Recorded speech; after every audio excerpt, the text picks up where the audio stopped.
In 1994, Dave Genova was a course director leading groups of students on a wilderness adventure at the Outward Bound School in the mountains of North Carolina. One of the groups was an all-white group of kids on our public course from all over the country. Most of them about 14, 15 years old. And another of my groups was an all-African-American group from Washington, D.C. that was there on a scholarship program. And so I was getting ready to help the African-American kids on our high ropes course. So I was following them down to the ropes course, and my other group was walking in the other direction to go rock climbing. As the two groups passed, Genova heard a young woman in an all-white group say, "I'm glad we don't have any of them in our group." And I just kind of froze in my tracks right there, and I was upset, angry, hurt, didn't really know what to do. Later that year, that was in the spring, and that we have our all-staff meeting, which is when all our instructors and all of our administrators are in one place. I just took the risk of standing up and talking to about 120 people and saying, here's what I saw, and here's what I think, and I think we're part of the problem.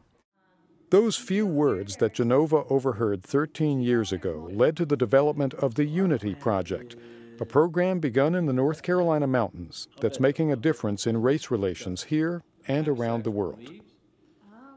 Unity Project works with 9 high schools across North Carolina, and we directly work with a dozen kids from each school. And those dozen represent the social, cultural, racial, economic diversity within that school. Each kid is offered a 9-day scholarship to one of our summer wilderness outward bound courses where they do the backpacking and rock climbing, as well as a curriculum that helps them identify and examine stereotypes, prejudice, discrimination, look at it in their own lives and their community. These are folks that you have to rely on to cook your meals, find your way on the trail, set up your camp, just help you in every step of the way. And so if there's an issue, it impacts the dynamics of the group. And so you can't run away, whether it's literally running away from the group or running away from the situation and the problem.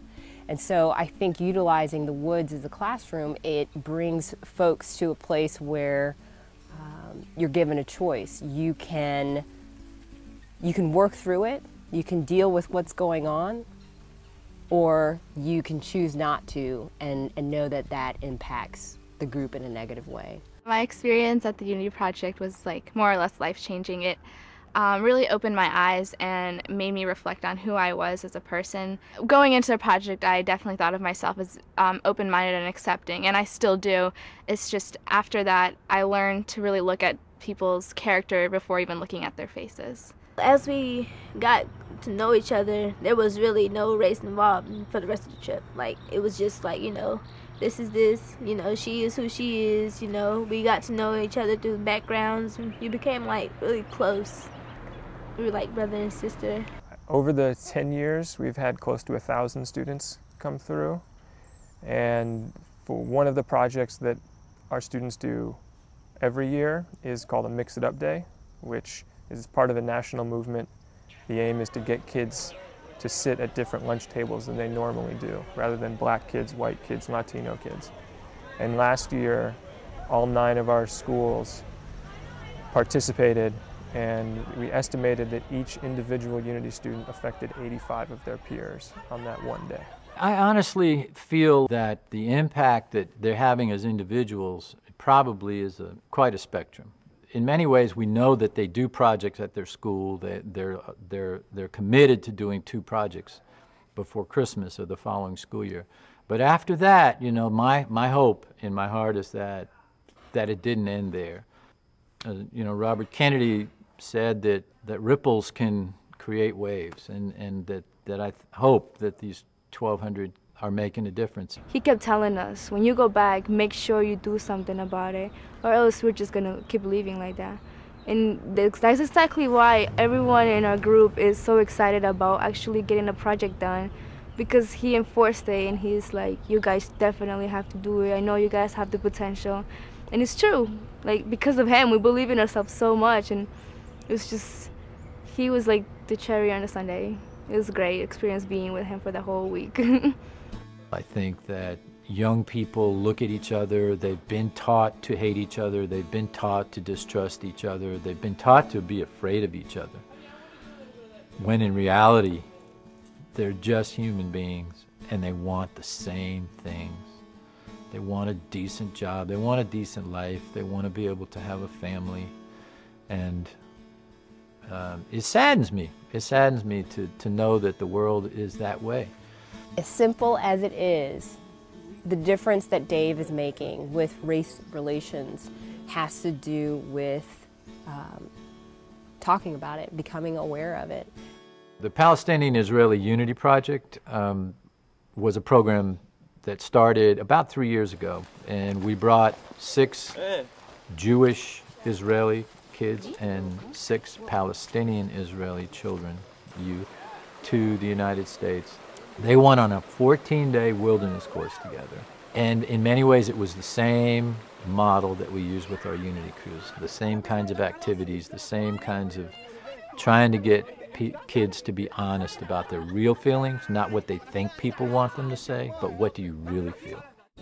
Dave has helped to improve race relations by, first of all, pioneering this model that we get to use now at Outward Bound that brings people and kids of different races together.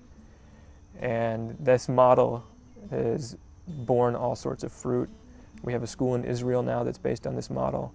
Outward Bound USA is implementing a program called the Center for Peace Building that will work in international schools with groups who are experiencing cross-cultural conflict in Rwanda, in South Africa, in Sri Lanka, in Ireland. And it's based on the Unity model. I don't know if Dave has helped me understand race relations better. I think that what Dave has helped me to see and recognize is that that there are other people struggling with the same things that I am, thinking the same things that I am thinking, as well as the importance of the domino effect. If I can have the moral courage to bring up those uncomfortable questions, if I can have the moral courage to talk about and share my experiences, that in itself will have a powerful impact on whoever's around. I kind of see things as a balance, and that this whole world is going to go one way or the other, and that whenever you tip that scale just a little bit toward the love, it offsets the ignorance and the hate. I had a student once pull me aside on course, an African-American boy, and say, "You told me we were going to go rock climbing. You told me I was going to backpack and it was going to be heavy." And Dave was his instructor, and he said, "But you didn't tell me I was going to meet my sensei."